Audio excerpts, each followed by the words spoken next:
రాష్ట్ర హోంమంత్రి అనిత గారు మాత్రం పేరుకి మాత్రం హోమ్ మినిస్టర్. ప్రచారాలకే పరిమితం అవుతున్నారు, ఆవిడ ప్రకటనలకే పరిమితం అవుతున్నారు. పోలీస్ వ్యవస్థ హోమ్ మినిస్టర్ చేతిలోనే కదా ఉంటుంది.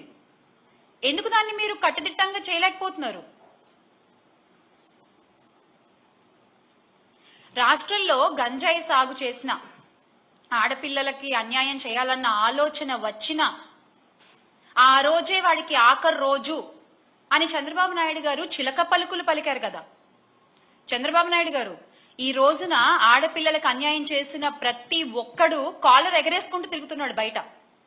ఇంకా చెప్పాలంటే ఆ ఆడపిల్లలకి అదే చివరి రోజు అయింది కొన్ని సందర్భాల్లో. దానికి మీరు ఇచ్చే సమాధానం ఏంటండి?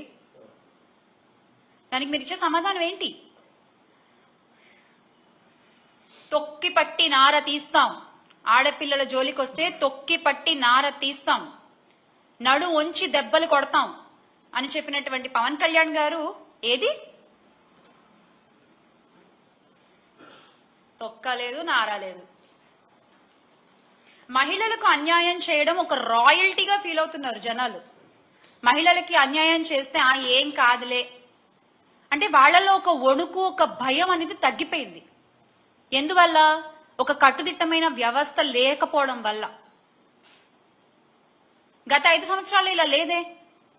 ఆడపిల్లల జోలికి రావాలంటే వణుకు పుట్టేది ఒళ్ళంతా. ఎందుకంటే వేగంగా శిక్ష పడుతుంది, వేగంగా పోలీసులు అక్కడికి చేరుకుంటారు, నేరస్తుడు తప్పించుకునే టైం కూడా ఉండేది కాదు. అంత ధైర్యంగా బతికిన మహిళలు ఈ రోజున కూటమి ప్రభుత్వంలో గుండెలు అరచెత్త పట్టుకుని బతుకుతున్నారు. అయినా ఇలా తప్పులు చేసే వాళ్ళందరికీ కూడా కూటమి ప్రభుత్వం మద్దతు పలుకుతూ ఉందంటే నాకు ఆశ్చర్యం వేస్తుంది ఒక్కసారి. మళ్ళీ కిరణ్ రాయల్ గారి విషయంలో అంటే ఆగ మేఘాల మీద లక్ష్మి గారిని అరెస్ట్ చేయడానికి రాజస్థాన్ జైపూర్ నుంచి పోలీసులు వచ్చేశారు, అరెస్ట్ చేశారు, తీసుకెళ్లిపారు. మరీ గమ్మత్తుగా ఈ విషయాన్నైనా 3 రోజులు ముందే చెప్పారు. పలానా జైపూర్ నుంచి పోలీసులు వస్తారు, లక్ష్మి గారిని అరెస్ట్ చేస్తారు, చూసుకోండి కావాలంటే అని. ఎగ్జాక్ట్ గా ఏదో కథ చెప్తే సినిమా తీసినట్టుగా ఎగ్జాక్ట్ గా అలాగే జరిగింది. కరెక్ట్ గా 3 days తర్వాత. అంత కరెక్ట్ గా ఎలా తెలుసు మీకు? మీరే ప్లాన్ చేశారా? మీరు చేసిన అన్యాయాలు బయట పెడుతున్నారని చెప్పి, మీకు ఎదురుగా ఒక మహిళ నిలబడి పోరాడుతోందని చెప్పి మీరే ప్లాన్ చేశారా? అంత ఆగమేఘాల మీద పక్క రాష్ట్రాల నుంచి మీరు అధికారులను తీసుకొచ్చి పని చేయించుకోగల సత్తా మీకుంటే, అంత పలుకుబడి మీకుంటే, సార్ ఆ పలుకుబడిని కొంచెం రాష్ట్ర ప్రయోజనాల కోసం వాడండి కదా, రాష్ట్ర మంచి కోసం వాడండి కదా.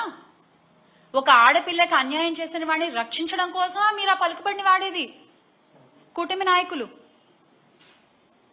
ఒక ఆడపిల్లకి అన్యాయం చేసిన వాడిని రక్షించడానికి ఇంత పలుకుబడి వాడతారా?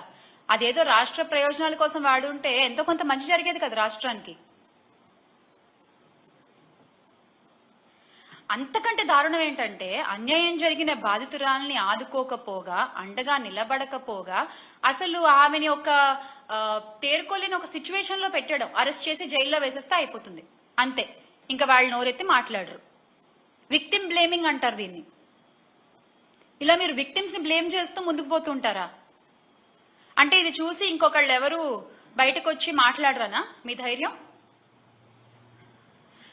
ప్రజలిచ్చిన అధికారాన్ని ప్రజల కోసం కాకుండా మీ తప్పుల్ని కప్పిపుచ్చుకోవడానికి, మీ వాళ్ల తప్పుల్ని కప్పిపుచ్చుకోవడానికి మీరు వాడుకుంటున్నట్లంటే ఏ స్థితిలో ఉన్నామో, ఎంత గొప్పగా మీరు పరిపాలన చేస్తున్నారు ప్రతి ఒక్కళ్ళు చూస్తూనే ఉన్నారు.